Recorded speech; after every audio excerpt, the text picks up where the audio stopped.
When I was born in the 1970s, I was scared of the police.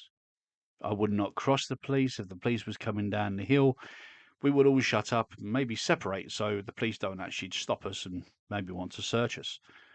There was that kind of respect for the police. We understood they were there for the betterment of society, to make sure they actually imprison the people that should be in prison and keep the people safe in society itself.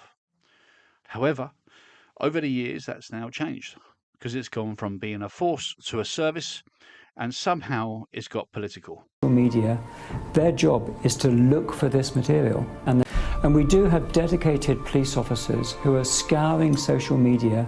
Their job is to look for this material and we do have dedicated police officers who are scouring social media. Their job is to look for this material and we do have dedicated police officers who are scouring social media.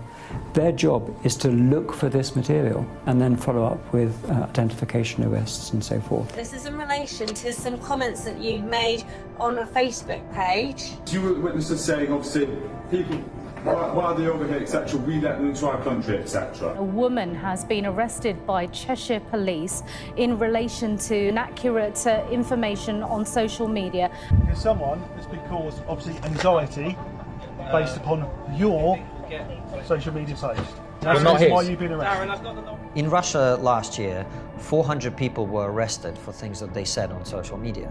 How many people do you think were arrested in Britain for things they said on social media last year? Take a guess. I have no idea. 3,300. Really? Arrested for what they'd said on social media? Yeah. These people that got arrested for a tweet talking about immigrants coming over in boats, the person that got arrested in reference to disinformation, I believe they, tell me if I'm wrong, but they've been done in reference to hate. Well, how can they be done for hate? They can't even define the word hate. It's all subjective. One person's hate is another one's just normal speech. If you get upset about something that someone says, then I'm sorry, that's your issue. It's not anyone else's issue. The fact is that at this present moment, our police force, service, whatever you want to call it, is a shambles. It's now taking the side of a dictatorship and also taking the side of criminals rather than innocent people day to day. Thank you very much. I know I have heard you. I don't want to stay here. I want to leave. Well, in that case, sir, And I'm going that way. when the crowd is gone, I will happily escort you out. I'm going to walk. No, I don't think that. There's no place. No, sir. I don't want anybody antagonising anything. Yeah, and at the moment, sir, you are quite openly Jewish. This is a pro-Palestinian march. I'm not accusing you of anything, but I'm worried about the reaction to your presence. This is a perfect example where the police will always penalise the innocent against the guilty.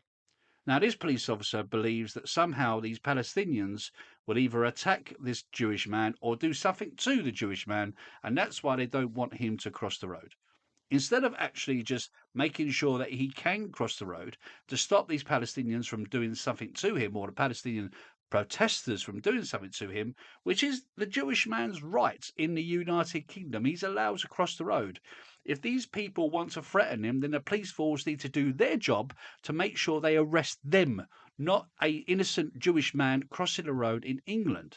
Never have I thought in a million years this sort of thing would happen, but yet it happens time and time again. Direct death threats against him on X only received a caution. The 53-year-old man who posted that Anderson's time was up and that he was going to track him down and kill him was arrested but never charged. Instead, he was just given a police caution.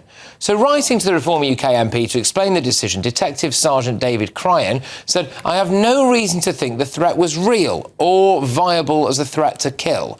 The gentleman in question is a 53-year-old autistic man who has never been arrested before. He's got no previous convictions and is a carer for his elderly mother."